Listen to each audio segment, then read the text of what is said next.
జ్ఞానం మానవుడికి అత్యుత్తమ రక్షణ. జ్ఞానపు కోటలో మిమ్మల్ని మీరు రక్షించుకోండి. అంతకన్నా గొప్ప రక్షణ లేదు. సంపూర్ణమైన అవగాహన మిమ్మల్ని ఏదీ బాధించలేని స్థితికి తీసుకువస్తుంది.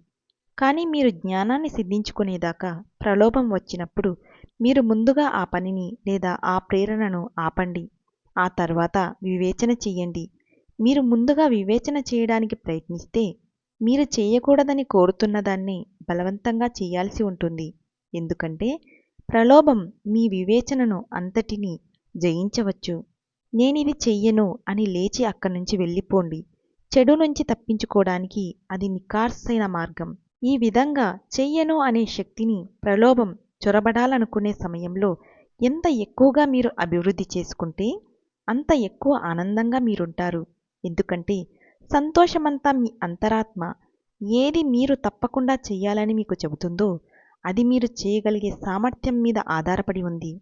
మీ పరిసరం, ఇంద్రియాల కోర్కెలు మిమ్మల్ని నియంత్రించనీయకండి. సుగుణాలు ఆధ్యాత్మికంగా జీవించడం ఇంద్రియాల్లో మునిగి తేలడం కన్నా ఎంతో ఎక్కువ మనోహరమైనవి. కానీ ఆకర్షణలనే అలవాట్ల సంకెళ్ళు ప్రజల్ని గట్టిగా పట్టుకొని ఉన్నాయి. ఈశ్వరుడు కనుక ఒక్కసారి తన ప్రేమతో మిమ్మల్ని ఆకర్షిస్తే మీరిక మరేదీ కోరుకోరు. ఇంకేదీ మీకు ఆసక్తి కలిగించదు.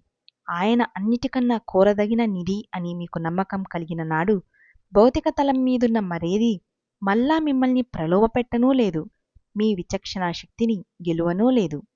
భగవంతుణ్ణి తెలుసుకోవడమే ఉండవలసిన ఒకే ఒక విలువైన కోరిక. ఎందుకంటే ఆయనే శాశ్వతమైన ఆనందం. మనం ఆయన్నే కోరాలి. ఎందుకంటే మన అన్ని రోగాలను కుదిర్చే పరమౌషధం ఆయనే. మన అవసరాలు అన్నిటికీ ఆయనే సమాధానం.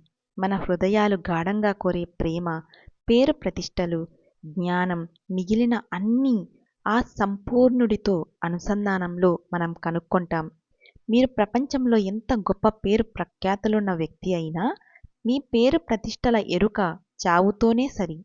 ప్రజలు మిమ్మల్ని ఆరాధిస్తున్నారు అనేది ఆ తర్వాత మీకు తెలీదు.